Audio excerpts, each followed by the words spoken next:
he knows who he is. I was just like, yo, what do you think about this? So when I was reading it to him, he was just like, yo, who wrote that? I said, I did. He's like, nah, you should keep going. It's like, he said, that's sounding good. So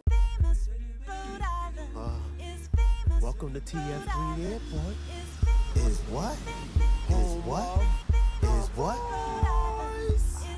Is what? Is what? Is what? Is what? Is what? They say what we famous for. That's why I'm taking y'all on this verbal tour. First stop, Providence Place Mall, 3 floors of stores to shop for you and yours. Don't have a ride, you can take the Ripper. Anywhere you need to go, the bus will get you. Cranston, Warwick, even Newport, Kennedy Plaza, where you can find the ice court. Y'all know Brown University, famous. J-Dub, PC, you alright? Famous. Students from everywhere come here to go there. The capital's Providence. Dante is in your ear. Home of the Blue Bug, Iggy's and Thayer Street. Full of stores to shop on, places you can eat. Near is downtown P-Pack. Enjoy a show. The Dunk Water Fires, other things you need to know. Can't forget Fat Hill for real.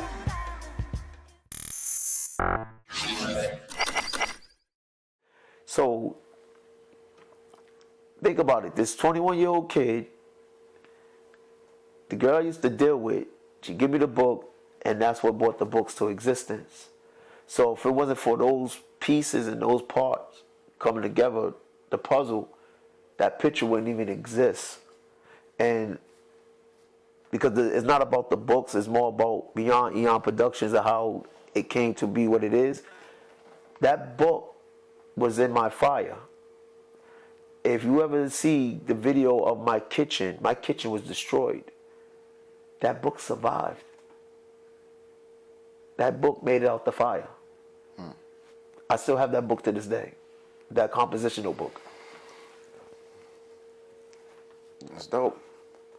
So getting back into rapping, being a former Christian rapper, when you started writing again, were you in the mindset of doing Christian rap, or where was your mindset as far as entering, so to speak, the fray of getting back into being an MC? What was your goal or your thoughts? Well, as you put the timeline with the stories, back when me and Charles, I had some money that I could use to help somebody else. So what happened at the time when me and Charles was doing our album, I said, yo, Charles, you nice. Charles Xavier, I said, you should come up with a solo album. And he kept saying he wasn't ready. And I told him I'll put the money behind it. And so then, same with Fliz. I said, Fliz, I'll put the money behind your group. He was like, no. Because I knew how to, because my first album that I gave you, I executive produced the Christian album. I put everybody in the studio. And I executive produced that album myself. So when I was sitting down with labels was saying, we ain't never seen nobody do something like this. I didn't even know.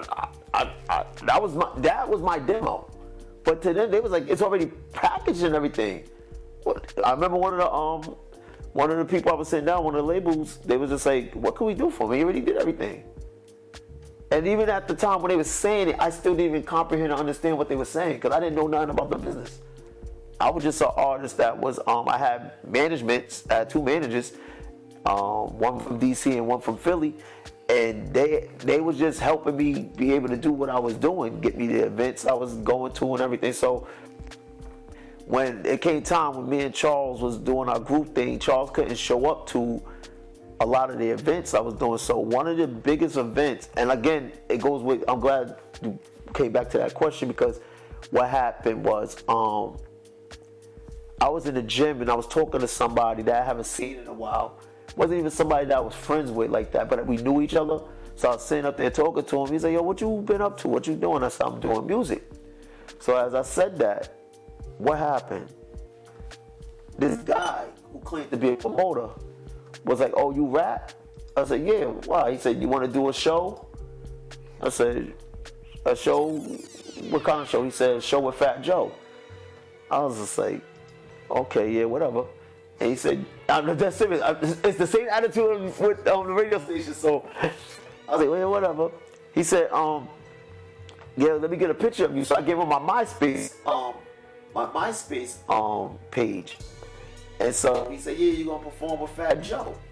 So I was like, yeah, okay, whatever. So next thing you know, he sends me this poster, this big poster with me and Fat Joe. I was like, oh shoot, this is serious.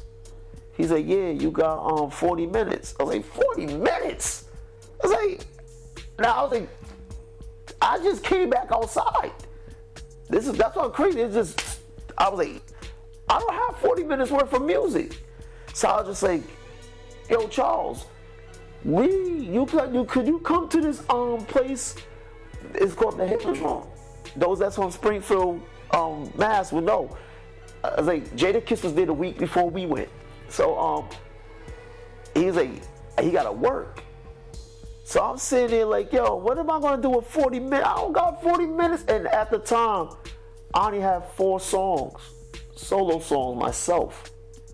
And I wasn't really even performing because I was performing the songs that me and Fliz did. I mean, me and Charles. But there was this one song me and Fliz did called I Chill. So I was like, you know what? I know what I could do. I call Fliz and tell who them and them, give them some of that time. So Fliz would come with me, he'd back me up, his group would be there, and boom, I got the 40 minutes off. So that show was my coming out party, let me know that I was back on the scene. And I'm gonna explain why I went that way first before I come to answer your question. So when we did the Fat Joe show, and Fat Joe was like, that kid's dope. The people there was very receptive, and the music that I was doing was kind of conscious. It wasn't really no party type of music. It was more like, except for Buzz was probably the only song like letting you know who I am. We did I Chill. This other song called Can I Live, and such. But it was well received. Like you see the crowd and everything. So the reason why I brought that up, I did an album called Better Heard Than Seen. And actually that album was supposed to be a Christian album. That's why if you go listen to the first song, Silence Is Gone.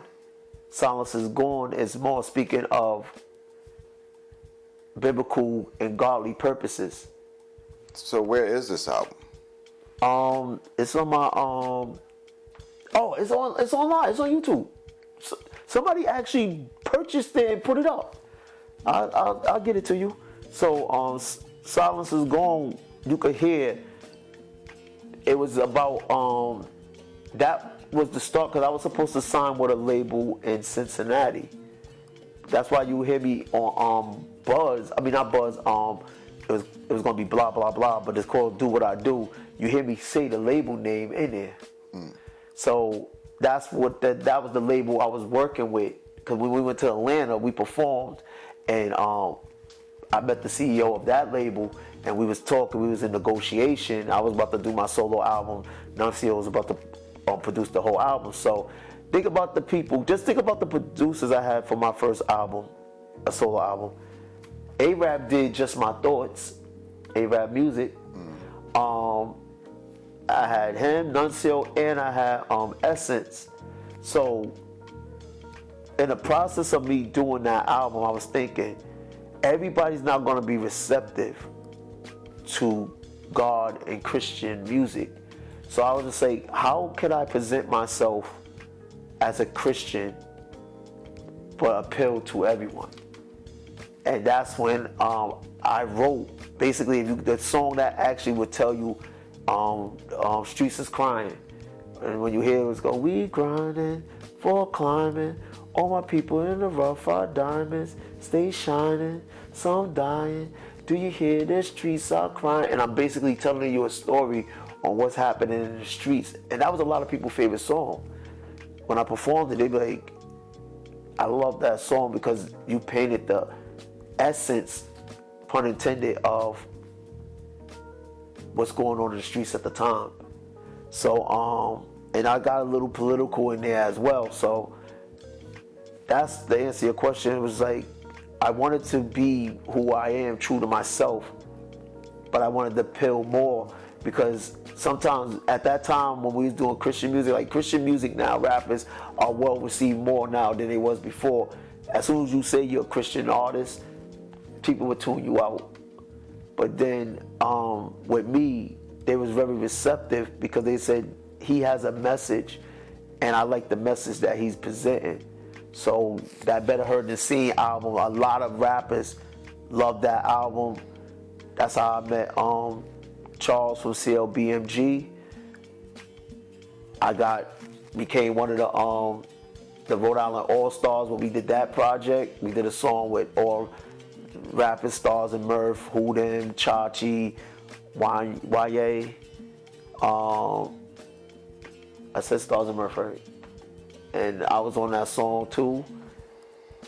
We had a video, so that album like opened the doors for basically everything that we see to get back to the point of when me and you met at Dust and reconnected. Then from that Dust conversation, because I know you and Rage was doing something and I was cool with Rage. Rage was somebody I always looked up to. Because I remember I was saying to him, I was like, yo, what's the name of that song? There's a man that lives next door. That's when I found out the name of the song is called. Cause I used to think it was called In My Neighborhood, but it's actually called Shell Shock. So I was like, cause I loved him. He was on the radio. Lenny Horton was on the radio at the time. Lenny Grace, rest his soul, was on the radio at the time. Mastermind was on the radio at the time. Mastermind actually put me into the game. That was my introduction into music. So these are the people you looked up to. So when you see, you're going to always have a reverence for these people when you see them. So Lenny Grace passed away, but that's what it came to. And I remember y'all said y'all had something going on. And I was just like, one day, I thought to myself, I didn't say it to you, but I was just like, one day, whatever they doing, I'm going to be a part of. Because I like them brothers, their chemistry, their love. It was always love when we seen each other, so it wasn't like no animosity or nothing. So that gets to us to the phone call. The phone call. Yeah, I think this. So a couple months passed, almost a year or so, because we're still in the middle of COVID, so it's a couple months. Yeah, and I'm reaching the end of my bachelor's program. And I have that project. I have my final project. Now, in my final project, they give me reign to do one of a few things. I can do a commercial, I can do a music video, or I can do some sort of promotion. And my overambitious self said, I'm going to do all three in one. So I came up with the idea for an album, and I needed a storyteller, and I had two choices. It was a young artist that I was recently introduced to who was excited about working with me and working with the music. And then I wasn't sure. I wasn't sure if I wanted to work with that artist. And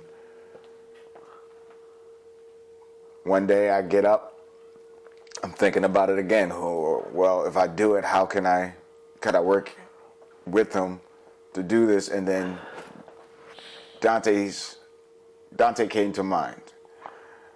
And then it started weighing on me. Like the more and more I thought about it, I kept hearing, I was like, call him. So I listened and I called him. And then we got Man in the Mirror. And Man in the Mirror led to Behind the Mirror. And Behind the Mirror led to The Other Side of Things. And now... But hold on, What I skip? I didn't skip. Nah, so you gotta look at it like... So what happened when he called me, remember what I said, it goes back to the story of life set things up, the pieces to form the picture of the puzzle. So when you called me, remember, he was like, God told me to call you. So I would just say, okay, whatever he calling me to do, you feel I could do it, Lord. So I'm gonna do it. So that's when Behind the Mirror came about because, again, we didn't know the name of the album yet or nothing. We didn't have the concept. All you did was tell me that you have to do this album. But by the time we got through episode 1 of Behind the Mirror, the album was named, but it wasn't official. You had called it The Man in the Mirror. Yeah, because the album was based on, see, the whole concept was I wanted to, when people hear the album, and you're going to go hear that album, it was based on I had to be you and tell your story. So even though I was a storyteller, I had to tell, I had to put myself in your shoes, become empathetic, and then tell the story as if you was telling it from my lens. So that's why when I said The Man in the Mirror, and the creativity of that album was anybody that's going to school and experiencing what you experience, they could take that album and experience from their own perspective, their own perception, instead of just having it from yours. So even though it's from your point of view, that's why I was getting the intel from you. I wanted other people that's going to school to relate to that. So that's why I was very tactical and very creative on how I was writing the words. That's why if you go listen to the words, I'm talking about being late to class, when a teacher call your name and everything. Remember, in college, they don't care if you're there or not. So, and then it's all about credits and everything else. So I was trying to paint that picture for everyone to be able to relate to, but it was still your story. You did a heck of a job, man. I was like, some of the stuff that you mentioned in there, I was like, I don't even remember talking to him about that. Like, I don't know where you got it from. I'm like, but he knew. It's a dope album. Like, I listen to it just about every other day. I sent it to somebody yesterday and it was like smooth. Like, cause a lot of people didn't hear it. We're gonna bring it back out. But that was the whole thing. So the Behind the Mirror, cause even you said everything we talked about in those episodes, you actually put it in the because I already knew what I want, the whole concept of everything. I was just like, I want to do this, this, and this, and I wanted you to get that A. I wanted you to get that 4.0. So I knew this was that important. So after that album, you know what I mean? Like, I always kept you in mind, like, yo, I want to work with this guy because when I seen your editing, I was like, yo, this dude can edit. He got beautiful editing. And your production, what did I tell you? You should be giving it to industry people. So that comes to the point of how did we get Beyond Eon Production? Now people, when King comes on, he's going to tell that side of his story of Beyond Eon Production. When I came in, he already had the name and he already had the logo. All I said was, you know what? I'm used to doing things for myself and getting things done for myself. I was just like, you know what? Let me help this man's vision. So the story of how we actually came into business is this. Another partner that we hooked up with, the producer of Soul Snatcher, gotta tell that story one day too. That's why I said these pieces, man. There's a lot of intricate pieces in between what we presented today and how it got here. Like he said, like this, we can dissect this story. We can go back and dissect this story again and break it down to another level of how often we passed and like. Oh, now that I'm thinking about it, the first time you met me, what was the very, very first time? You remember the very first time you met me? Who I was with and who you were with? And I don't remember this. You were telling me the story. I was with my ex. Yeah. No, that wasn't the first time I met you. That was another time I seen you. Because the first time I met you was at the radio station. We knew each other. Then I seen you with the lady. See, I don't remember that. No, that's why. Because remember, we was at a show. We was all at shows. Remember, we was all going to shows. But what I remember from the conversation, what you telling me is like we met after that, but it was like you were standoffish to approach me because I guess I was giving off this. No, because like it's like when you see somebody with their lady, it's like you don't really want to be pressing up on them because it's like you don't know what's the situation is. Like, is this a date or whatever? Because we was there for a show. I'm gonna tell you what show it was because that was a show.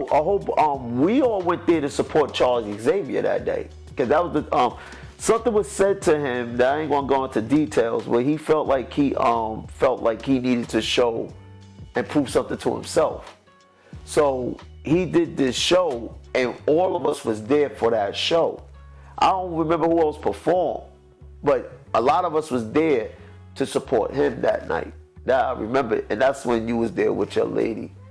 So, like I told you, we always seen each other, and some of it was like, hey, what's up, how you doing? It wasn't really much conversation, but that's how I always been. If I see somebody with their lady, I'm not going to really want to be so talkative to that person because that's your time and I want to respect that time.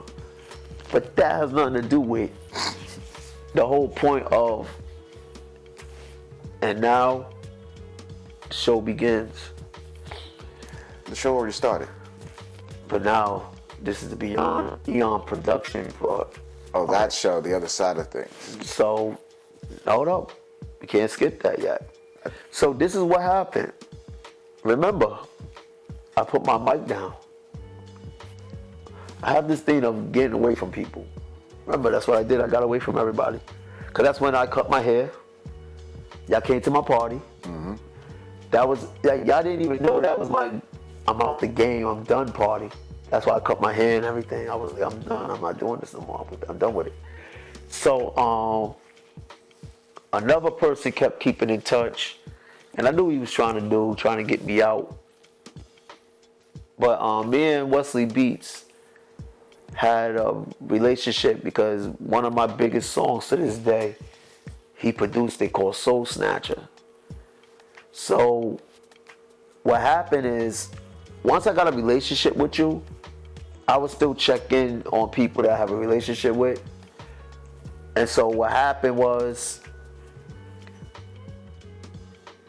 I was calling Wesley Beats, and he knows this is a true story. He gonna watch this episode. And matter of fact, it's gonna be on his Wesley Beats radio.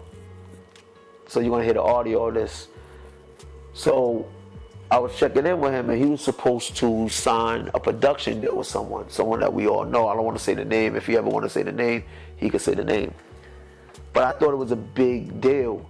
So my brain kicked in to want to help him because I like to help people. So I was just like, yo, if you do this, it will work for you. Because I know how big Soul Snatcher is on the internet and people hearing it. That song was in Dubai. DJ played it in Dubai, so the song was everywhere. So I was coming up with ideas on how to promote his thing that I was telling him to do. And like I said, if he want to let it be known, he'll let it be known. So that's when I called you. And when I called you, now I have to interject something. I have relationships with a lot of people in the state of Rhode Island. I have relationships where I just seen something flash on that, that's why I said that. I have relationships with people outside of Rhode Island. If we cool, we cool. So what happened was,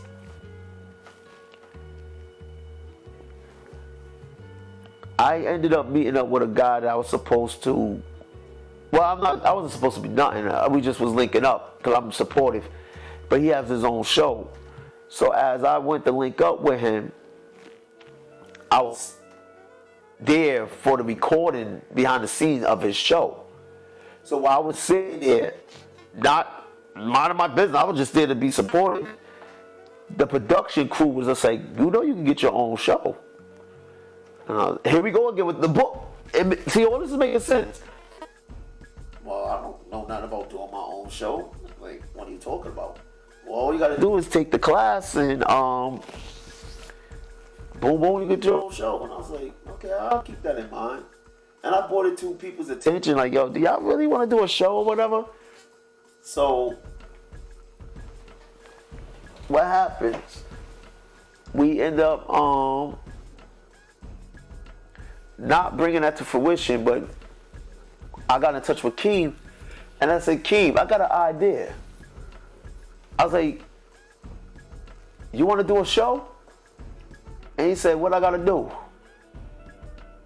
I said, I'll call you right back. I called these people. She might have taken me as being aggressive. I wonder if she would tell that story, because I wasn't taking no for no answer. And so she said, yeah, you can come tomorrow. So I said, okay, we going somewhere tomorrow. Meet me at this spot. So we meet up, and Keem being Keem, as soon as we meet up with the producer, what happened? He takes us on a tour of the studio, shows us all the gear and what the classes were. He's telling him how to work the stuff that he's supposed to be showing us. Keem telling him, and he's just like, y'all don't need the class. He's like, y'all don't need the class. So then when we was looking at the setup and all that, I was just like, I really didn't want the same setup as everybody else. So I was like, if we was able to get you the footage, could we use the footage that we give you? And he said, yeah. Once he always like, oh, game over. That's a game changer. So then, now from my point of view, so this is what happened. Keem started now cooking up everything, because we didn't have a name of a show or nothing. We just had an idea. And that's when he hit me up and said, yo, meet me at this address. And I was like, what we doing? He said, just meet me at this address. So when I meet him at the address, he just gave me this piece of paper. I was like, what's this? That's the show. You're going to interview somebody. Just like that. I'm like, no warm up, nothing. That's the name of the show. You're going to introduce somebody. You're going to interview somebody. And I said, okay, no problem. I said, I like the name of the show. So we do our recording and stuff. But again, we had the show, the other side of things. So let's just pause right there. We had Beyond Eons Productions present Man in the Mirror. So we already had an album together. Then we had this show together. But there was this problem that I knew existed that nobody ever addressed. And people, when I say the word problem, it doesn't always mean it's something bad. The word problem ain't bad. It's just issues or something that you got to get past. So I used to look at his YouTube, and I knew he was LLC'd. And I was just like, it ain't no point to change nothing. He's already LLC'd. He already got a name. He already got a logo. And I was just like, yo, Keem, make me co-owner and watch what I do with your logo. That was 8 months ago. And 8 months later, we now have shirts, hoodies, sneakers. We have, how many episodes of the show? We in season 3. Season 3, we, I want to say mid-30s, almost 40. So, we did a song called Dreamer that people like. And so Got the internet radio. The internet, that's so we're in partnership with Wesley Beats Radio. The show was now in our birthplace, hometown Brooklyn. On Brick TV, Free Speech, a NAMI winning network now. A NAMI emanated Nami. Emmy. I'm saying Nami. What is he doing? And I'm saying it confidently. Nami. Nami! Nami!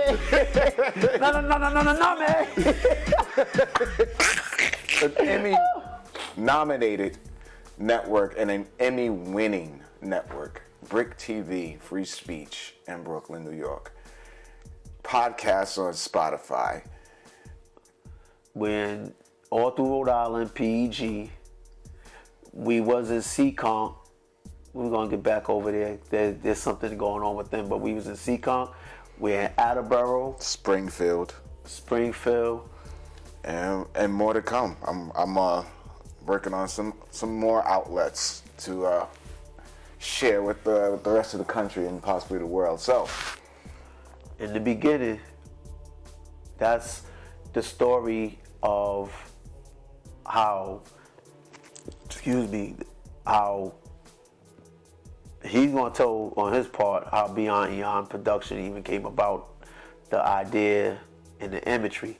But my part coming in was I wanted to help this brother fulfill his goal, fulfill his vision, because he have a family. And that's basically what it is. We're about helping those that have a dream. You go listen to the song, Had a Dream, like Martin Luther. What's in his palms could tell the future. And when I said that, most people don't get it. I'm talking about your phone as well as the microphone. Introduce your D's one of a kind, what come from the mind, spend time with the bond. See, I'm still speaking from my heart. He's God-fearing, but fear no man.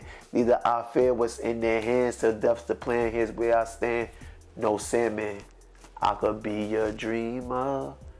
So that's what it is about. It's like, that was the journey. That's what happened. That's how me and this man came about. And so far, like, everything I said was going to happen, what haven't happened yet?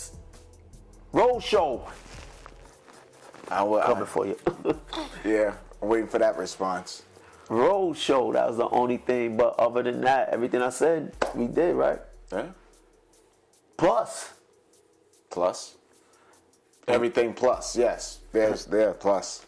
And I told him, no, as much as we done, we still haven't did anything yet. That's the funny part. We haven't did nothing yet, but we did so much.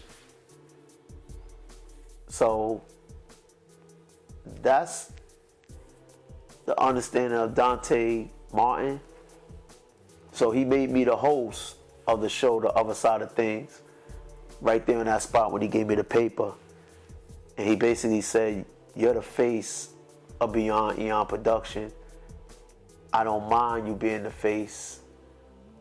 And the thing with me is, now I want people to know who you are, but if he want to stay in the background and he want me to be the face of the production, because again, I'm still co-owner. He's the owner. And that's what I tell people all the time. He's the owner. He will always be the owner.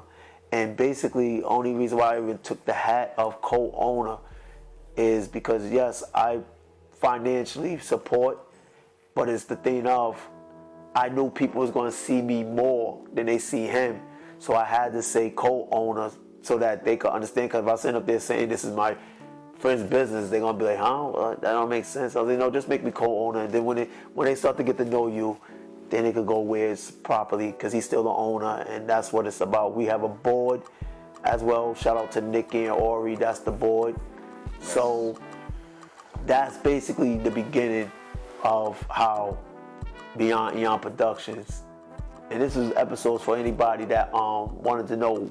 It's also a thank you to everybody that have been watching, everybody that have been commenting, everybody that have been liking, everybody that have been sharing.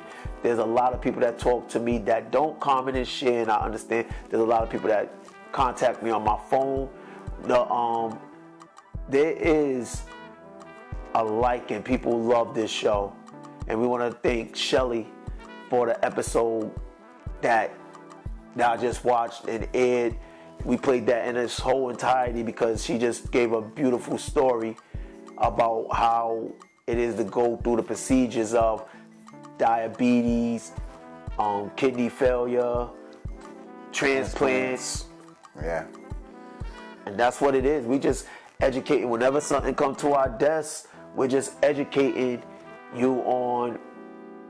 Like if you look at the show, you got the episode when we was talking about how black men deal with stress and anxiety. You got this other one when we were sitting here talking about marriage with Nikki. So we basically are taking the everyday issues, problems, and circumstances that people are dealing with, and we're letting you know there's an answer for each and everything that we are going through. One, you're not alone. Two, there's people that's understanding to what you're going through. We are that voice, we are that face right now. But also, as we do what we do, we hope to encourage you to be a voice or face to someone else. So that, because right now, King, what people are saying to me, that blew my mind too. I did not know one donor could save 86 people's lives.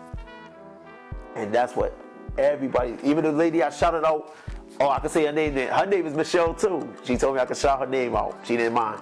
Michelle donated her kidney to someone. And that's why I shouted her out in Shelly's episode. And she said as well, she did not know that 86 people could be saved by one donor. And if you're wondering what episode we're referring to, if you're just tuning in, we're referring to Faith Without Works, Just a Touch, which was our recent episode in season 3, our first episode of season 3. And again, you can go to the YouTube channel. You can catch us on Spotify. You can see us on Spotify at Beyond Vibes, and that's where you'll find the Other Side of Thing playlist, along with other playlists of musics and my likes and stuff like that. So, and on Wesley Beats Radio, live360.com. That'll be, we'll keep you in the loop on those dates. Tuesdays. It's Tuesdays? It's Tuesdays so far, we know. Yeah. All right, so Tuesdays you'll be able to hear us on Wesley Beats Radio on live360.com. Yes. And this is why you see, he did most of the talking. I just sat here looking pretty. I don't have much to say. I'm not that interesting. No, we just wanted to have fun. He's not the host. I'm gonna always be the host, but we got other surprises coming up and stuff. We got other shows that's in the working. It's just that sometimes you want to know, how did them two brothers meet? And that's basically what we want. That's what I was saying when we behind the scenes having conversations. I was like, one of the conversations we should do is everybody should get to know the host. So you got to know who I am. I'm Dante Martin. Again, I'm a man that believes in God. I go by the principles of God, logic. I became successful.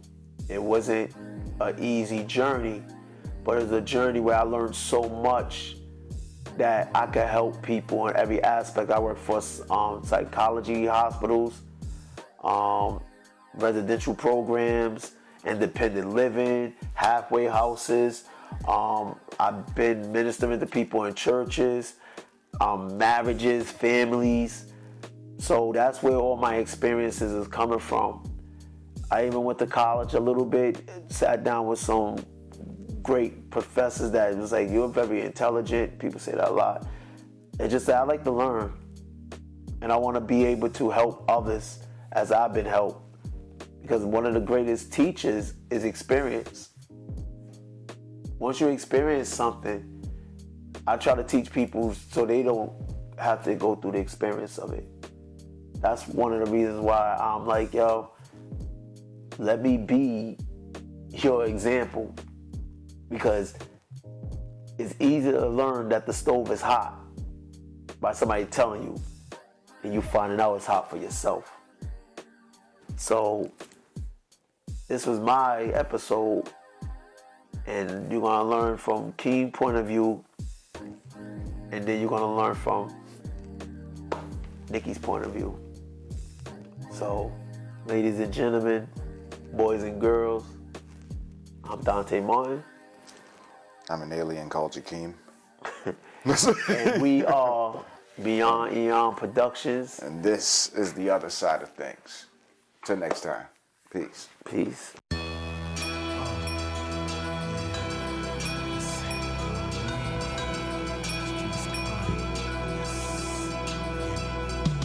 I'm the voice of the rock, the voice of the people, the voice on the song. I mean, I'm the voice of the rough, the voice of the people, the voice on the song. Pay attention. We grinding, for climbing. All my niggas in the rough are dying. Stay shining, some dying. Do y'all hear the streets are crying? We grinding, for climbing. All my niggas in the rough are dying. Stay shining, some dying. Do y'all hear the streets are crying? Listen. Like a baby entering or someone leaving here. Can make the voice clear, just know what I hear. The soul of a pair, coming or going in this world we fear. The end is near, we live to the last breath. Get what you can before there's none left. All facing death, some go before others. Times are bad when sons buried by mothers. We stay together, not for our four greens. How we come up, supplying these fiends. Building a team, GMs on the block. Yeah, there's shooters, but they shooting Glocks. When will it stop? When the earth stops spinning? As long as they're evil, there will be sinning. As long as there's